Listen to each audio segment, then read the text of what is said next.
Today I want to talk just a little bit about my Marvelous Math Mall notebook. This is a notebook I've created over the years to help me organize all the materials I'll need to teach math.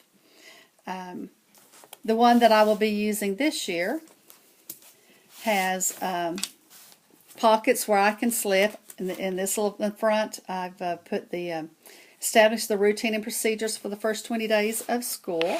That helps me as I plan my first 20 days. The activities may need to be maintained, but I really like the way they have those spelled out.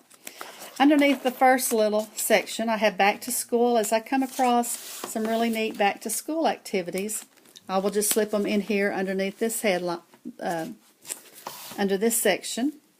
It will help me keep it organized in one place.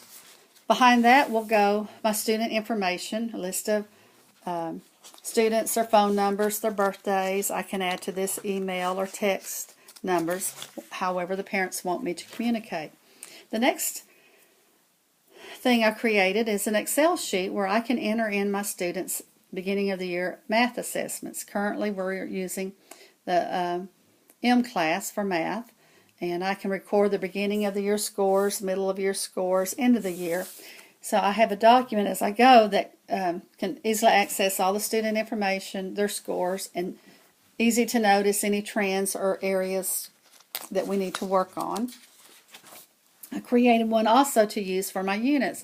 I have a pretest and column to enter pretest scores and post-test, so as we're going through the units, I can come back quickly and have documentation of that, and have it in one place that as if I'm planning my lessons at home or at school, as long as I have this notebook, I have all the information that I need to plan for my students. And that's just another documentation for pre and post test. In this section, I can add to, I've left that one blank as the school year goes. I may want to add other items to that. This has my lesson plan, not lesson plan, but it has the units that I will be teaching. I have also put under here some of the I can statements. The GNAG lesson plan that I will use to help design my lessons. And then I go into, I've also printed off my state standards. With those standards, as I come across an activity or lesson that I think is a really strong lesson to teach that skill, I print it off or tear it out and attach it to the notebook underneath the page with the standards. And as you notice, I write all over them. I can easily come back. I love the columns on this. They have the date taught or date retaught, date reviewed, date assessed, date reassessed. So it's a lot of documentation for keeping track of whether I've taught that standard, whether the students learned it, if it's something I need to come back and do some review on. So I have those for all of the standards, and each one, if I find a great activity, whether it's a homework activity, a project, problem-based learning, I just flip it out and slide it in behind the strand that would best teach.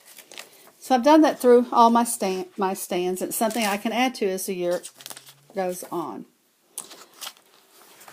I also have included the speaking and listening standards because as I plan my parent nights and the problem-based learning and the projects that I would like for them to do, I often include the students presenting it to the class. So here are those speaking and listening standards that I can easily mark that I have used those.